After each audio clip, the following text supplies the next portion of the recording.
it's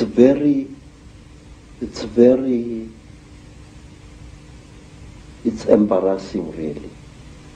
But since that terrible day, I became bisexual,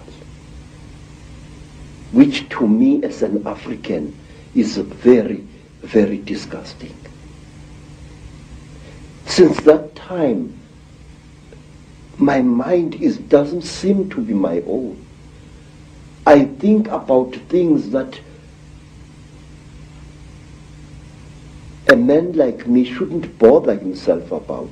I worry about people. It's sickening. I have ruined my life because of worrying about people. I feel that I want to take every human being on this earth by the shoulders, shake them roughly and say, listen, Pastor, there is more to this earth than you think. Say, I have seen the cheetah. I have smelt them. I have had personal experience of these.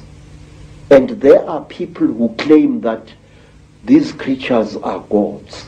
There are people who claim that these creatures are experimenting on us. That is a lot of rubbish. These creatures are harvesting us.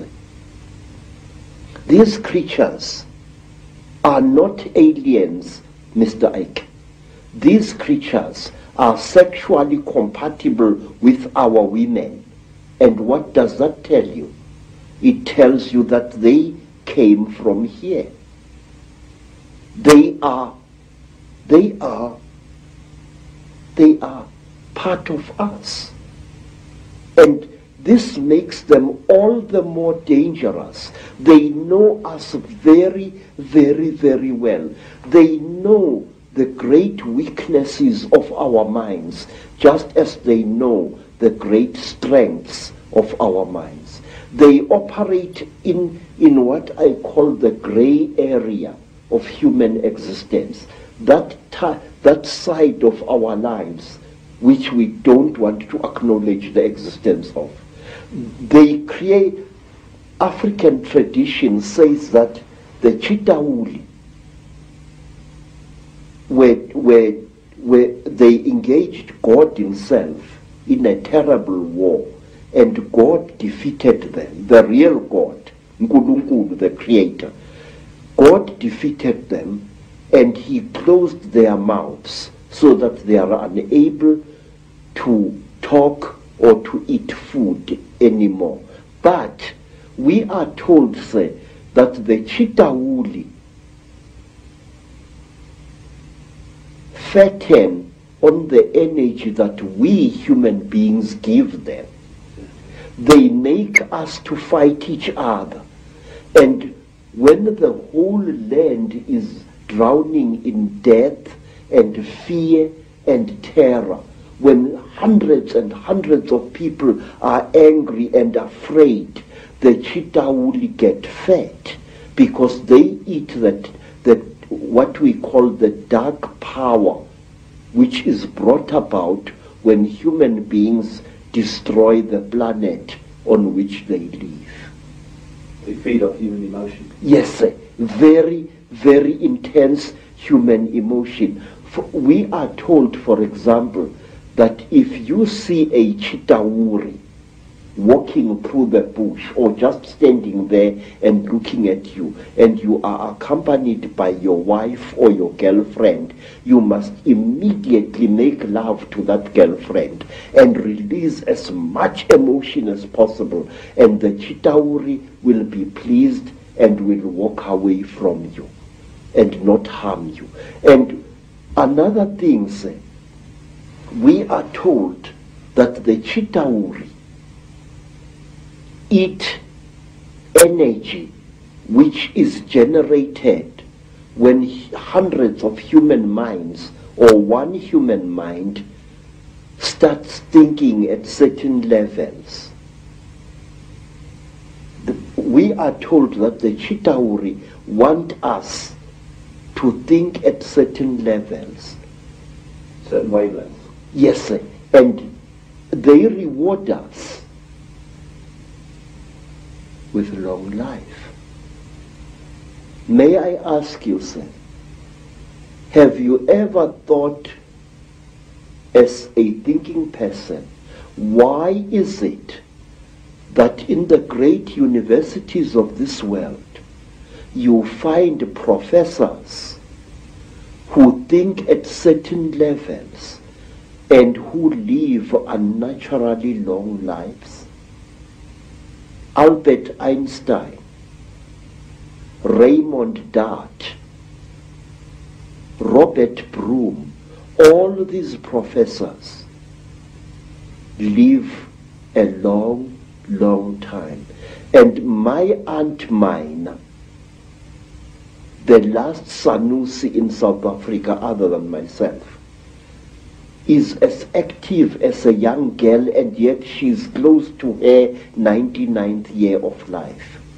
My stepmother, Rose, she has lost nearly all her children, and she is still alive. Extreme longevity is the reward with which the Chitauri reward you if you think at certain wavelengths. The description of your abduction clearly is describing what has become known as the Greys, what I think is also known by some as the ant people, the grey figures with the big black eyes.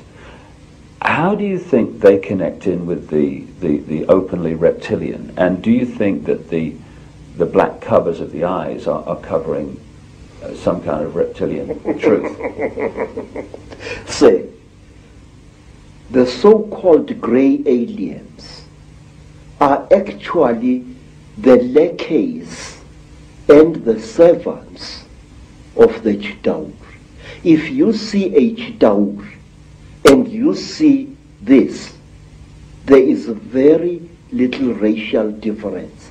In fact, I will even go so far as to say this, that these creatures are actually the offspring of the Chitauri. The way they gather substances from human beings and from animals, the way they are the forerunners of the Chitauri in any place.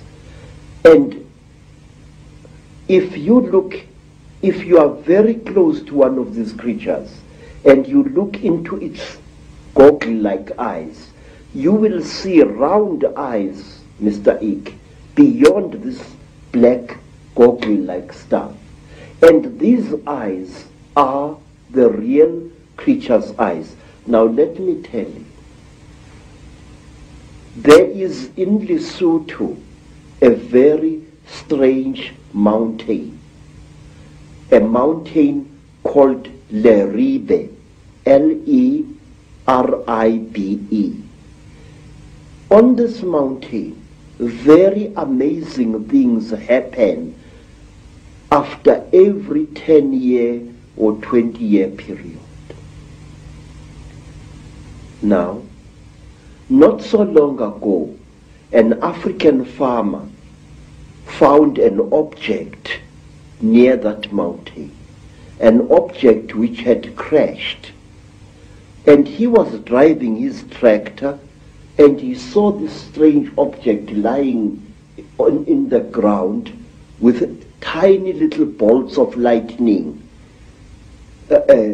racing all around its edge. And the African walked up to the object, and when he wanted to touch it, a strange power struck him and sent him sprawling on his back to the ground. The African got onto his tractor and got out of